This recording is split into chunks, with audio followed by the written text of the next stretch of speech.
ഈ ചെയ്യുന്നതൊക്കെ ന്യായമാണെന്ന് തോന്നുന്നുണ്ടോ? രാധയ്ക്ക് ഇതുവരെ 26 കല്യാണാലോചന വന്നിട്ടുണ്ട്. അപ്പോഴൊക്കെ നീ ചോദിച്ച അതേ ചോദ്യമല്ലേ ഇപ്പോഴും ചോദിക്കുന്നത്? ഞാൻ ആരാ? വാസുണ്ണി. അല്ല, അമ്മാവന്റെ ആരാ? അനന്തരവൻ. ആണേ. ഞാനിവിടെ വരുമ്പോ എനിക്ക് വയസ്സ് എത്രയായിരുന്നു? 26 തവണ ഞാൻ പറഞ്ഞതല്ലേ 12. അന്ന് എന്റെ അമ്മ അമ്മാവന്റെ മുമ്പിൽ കിടന്ന് മരിക്കുമ്പോ അമ്മാവൻ കൊടുത്ത വാക്കെന്തുവാ? അന്ന് അത് അബദ്ധത്തിൽ പറഞ്ഞു പോയതല്ലേ എന്റെ വാസുണ്ണി.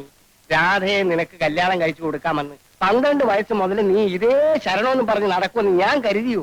മരിക്കാൻ നേരത്ത് ഒരാൾക്ക് കൊടുത്ത വാക്ക് പാലിക്കണ്ടേ അമ്മാവാ?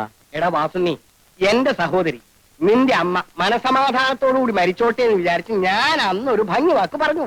എന്നാൽ എന്റെ അമ്മയ്ക്ക് മനസമാധാനം കിട്ടിയിട്ടില്ല. അത് നിനക്കെങ്ങനെ അറിയാം? എന്റെ അമ്മയുടെ ആത്മാവ് കരഞ്ഞുകൊണ്ട് ഇവിടെ എല്ലാം ചുറ്റി കറങ്ങുന്നുണ്ട്.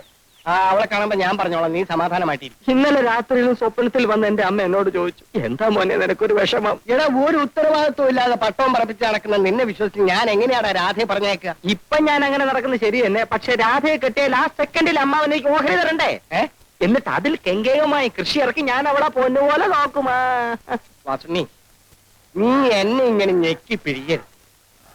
ഓരോ കല്യാണക്കാര് വരുമ്പോഴും അപ്പ നീ എന്നെ വിളിക്കും. അത് കാണുമ്പോഴേ എന്റെ തല എങ്ങനെ കറങ്ങും.